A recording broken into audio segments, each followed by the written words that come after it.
and today I will be presenting the country of Peru. I will be the and today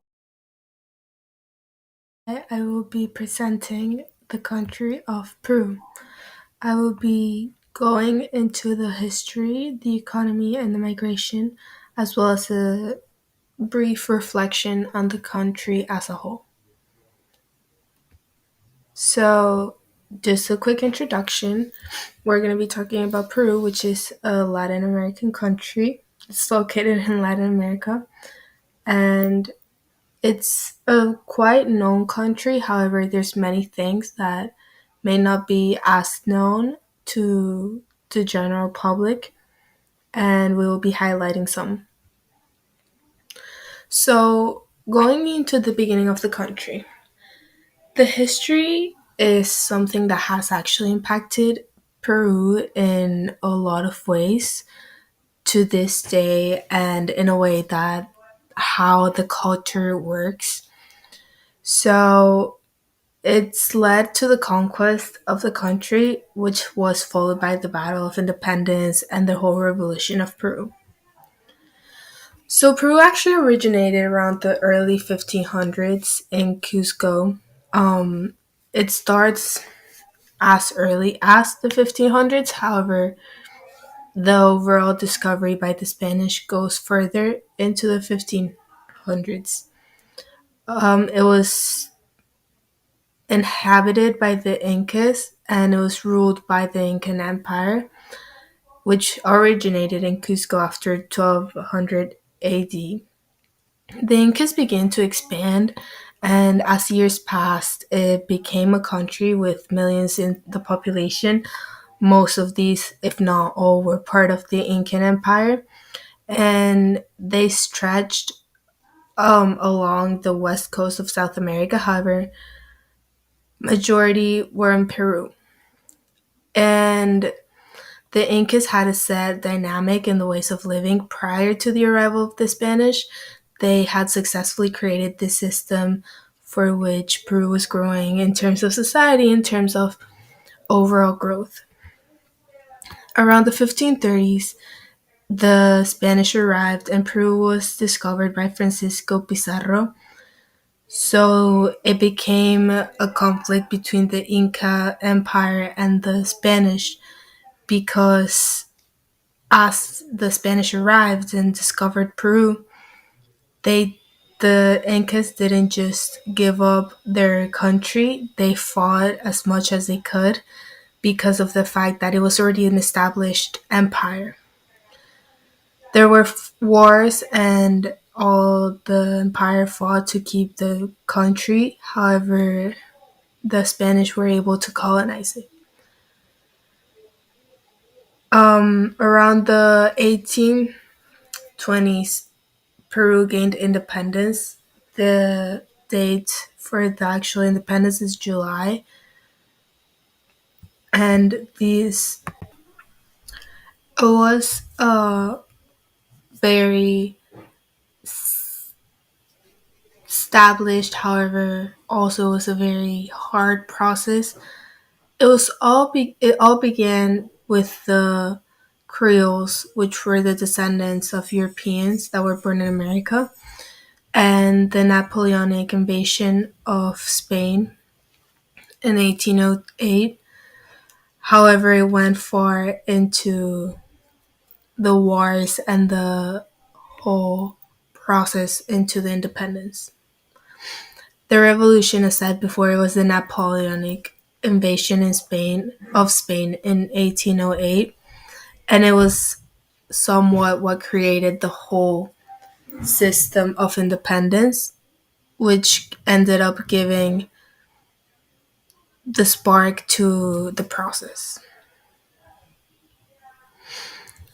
Now, moving forward, we're going to be talking about the economy, not only its growth by the years, but how it's changed.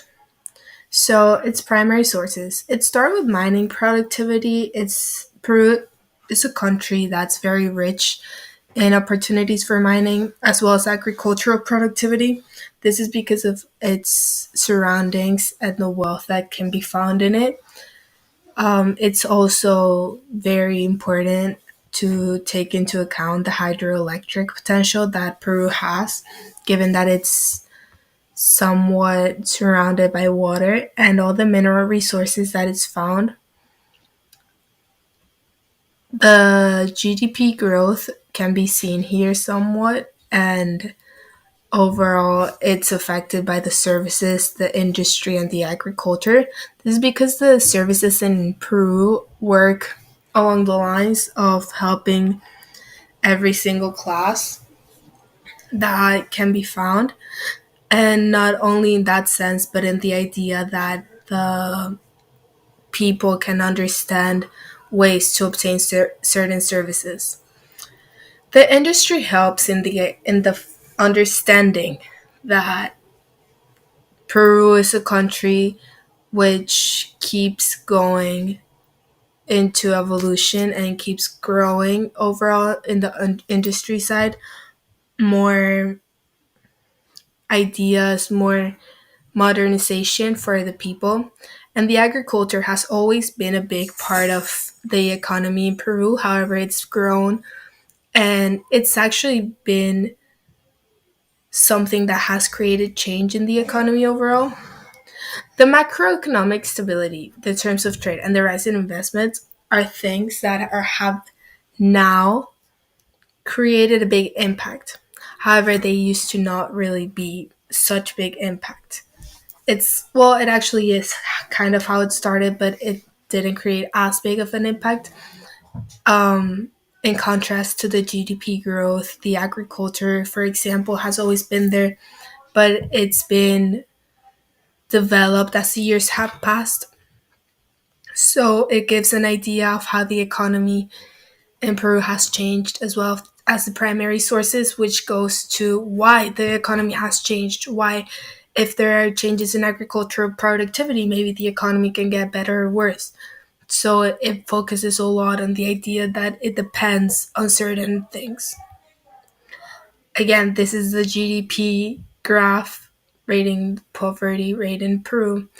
And here you can see the major export destinations, how China is the biggest, followed by the United States as being an individual country.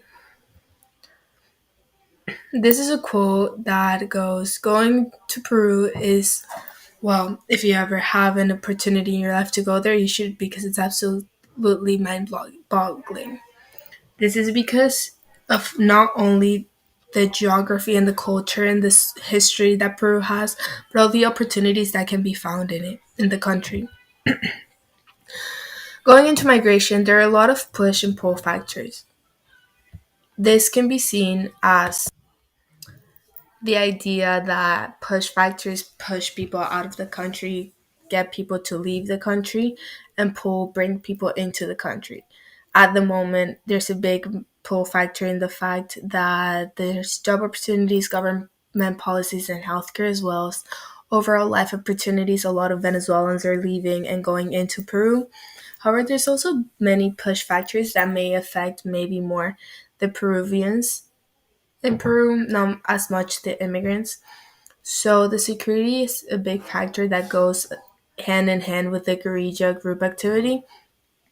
Understanding that it's hard to find security when there is such organized crime and people may not feel safe in their country as much as they used to. Equality is also a big thing that we will go further into later, but overall, there's still seen a lot of racism in Peru, a lot of difference in class, and a big gap between the classes. And gender roles is also seen as a push factor given that there is inequality in genders, understanding how the system works. Understanding that these can affect a lot of the migration seen in Peru. Going further into the equality, there's a lot in terms of gender roles as well as racial equality. There's a lot of machismo seen in households. We learned about this in class and how big of an impact it may have in the community.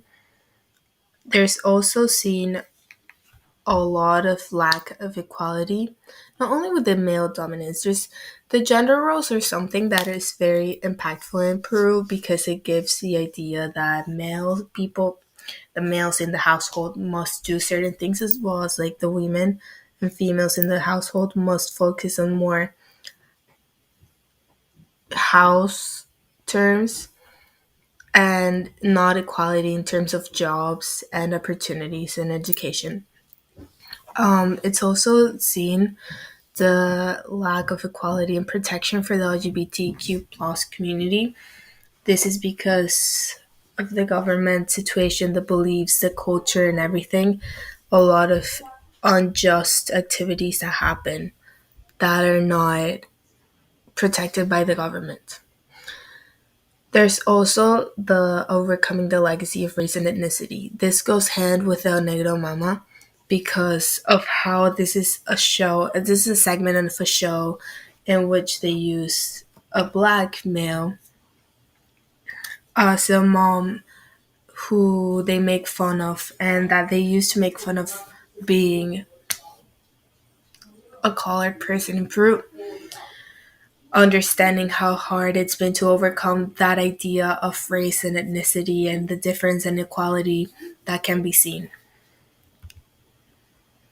This is the overall idea of Peru. And to reflect a little bit on the country, it's understood that like this is a country that has gotten a growth, a personal growth in a way of ideals and industry and economic wise, history wise, culture wise. However, there's still a lot to learn and there's still a lot that there must be to find full equality in the country.